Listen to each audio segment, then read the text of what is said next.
The English Edge, your edge in English. Subscribe today and start speaking with confidence. Okay, I'm going to talk to someone. I'm going to walk over there and say words in English to a human being. A few moments later.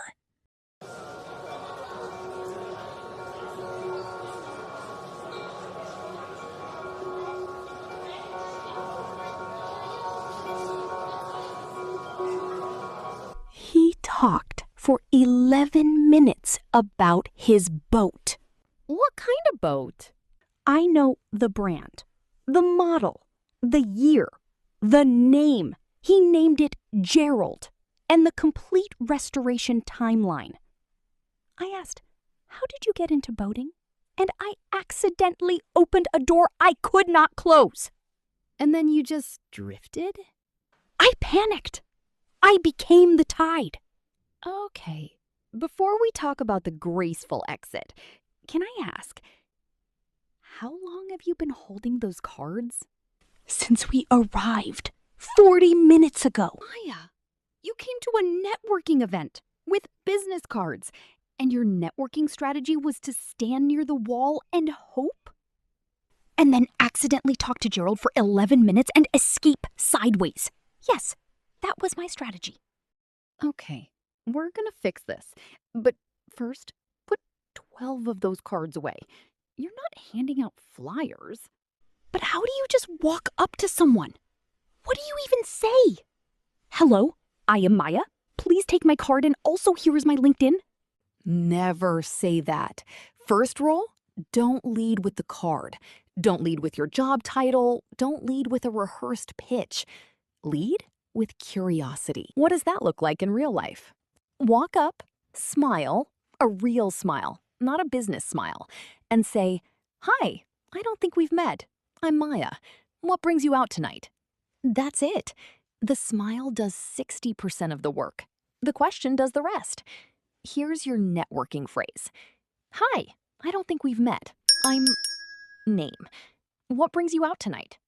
Or, "How do you know the team here?"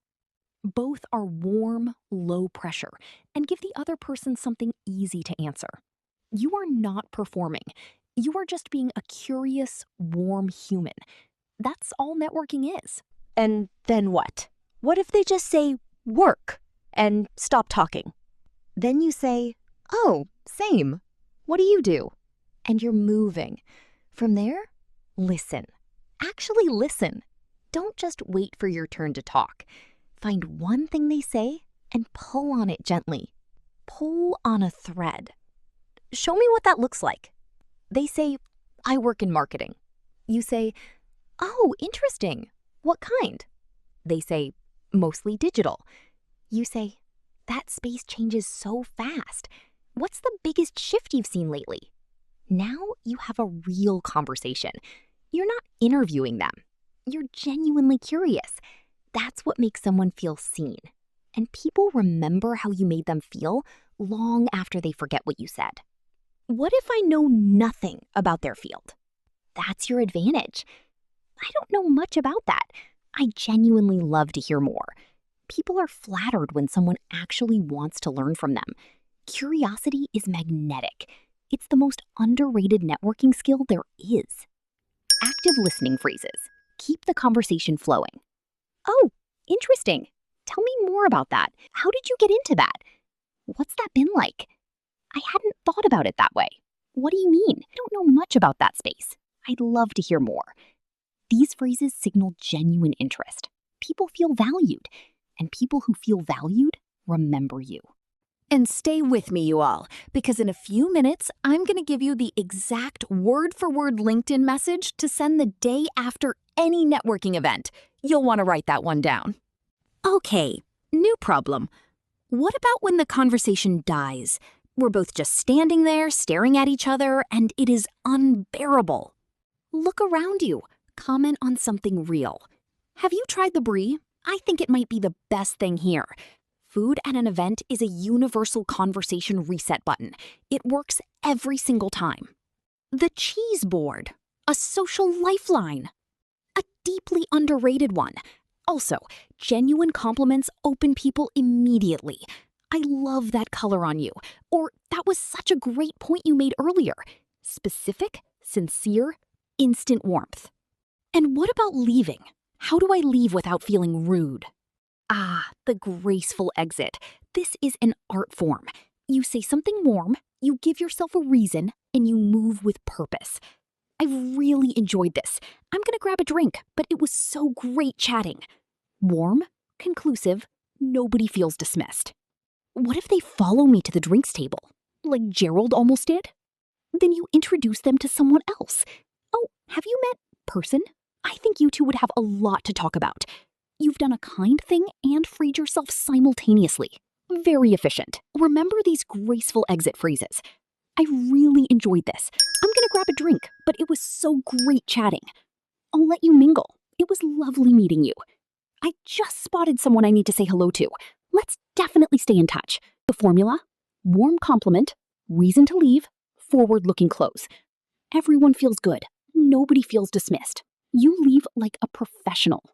Okay, when do I actually ask for someone's LinkedIn? I don't want to be too early and seem desperate, too late and miss the moment entirely. You'll feel a natural moment, usually after 5 to 10 minutes of real conversation, when you both sense it's gone well. Then, I've really enjoyed this. I'd love to stay connected. Are you on LinkedIn? Warm, casual, no pressure. And if they're not on LinkedIn? No worries. Do you have a card? Or would you like to swap emails? Always give options. You're offering a door. Whether they walk through it is entirely up to them. And if you've ever completely blanked on someone's name the second they said it, stay with me. I'm covering exactly what to say in that situation before we're done. It's simpler than you think. What if I meet someone really impressive? Someone I genuinely love to work with someday? Do I say that? Is that too much? Don't say, "I'd love to work with you someday." That can feel like pressure on a first meeting. Instead, the work your team is doing is genuinely interesting. I'd love to learn more about it sometime. Forward-looking, genuine, no pressure on either side. And the name thing. I do this. Someone tells me their name, I repeat it, and then it just evaporates. Use it immediately. Great to meet you. Name. Say it out loud right after they say it. It sticks. And if you forget anyway, because it happens to everyone, just be honest. I want to make sure I have your name right. Could you remind me? People always appreciate honesty over the awkward dance of avoiding someone's name for 20 minutes. I did the dance with Gerald for 11 minutes. In fairness, Gerald introduced himself after the boat. Her, by the window. Phone as a prop. I know that feeling in my entire body. The phone as a prop is the universal signal for I would love someone to talk to, but I have no idea how to start. You speak her language perfectly. Go. 2 or 3 real connections. That's all I need tonight. That's all anyone needs. Quality over quantity. Every time. And Maya, don't mention the boat.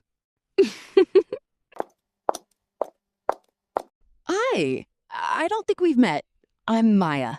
Have you tried the brie? Because honestly, it might be the best thing at this event so far. She's going to be absolutely fine. Her name is Priya. She works in UX design. We talked for 20 minutes and it felt like 5. She gave me her card and she already sent me a LinkedIn request. Look, Maya. I know. That's the thing about networking. When it works, it doesn't feel like networking. It just feels like meeting someone interesting. Okay, I accept the request tonight. And then what? What do I send her? This right here? What Maya does next is where most people get it completely wrong. Stay with us. I'm giving you the exact follow-up message template and the one phrase that makes a coffee chat request feel completely natural. Coming up right now, the LinkedIn follow-up message. Send within 24-48 hours. While the conversation is still fresh. Hi, name. So great meeting you at event last night. I really enjoyed our conversation about specific thing they mentioned. Hope to stay in touch. Keep it short, specific, warm. No immediate ask. The follow-up is relationship maintenance, not a sales pitch, not a request, just a genuine human connection. And I think we've covered enough ground for one evening. Part 2 is coming. Subscribe so you don't miss it, because what Sara is about to teach me next is honestly the part most people get completely wrong. See you in part 2. Don't forget to subscribe. Bye-bye.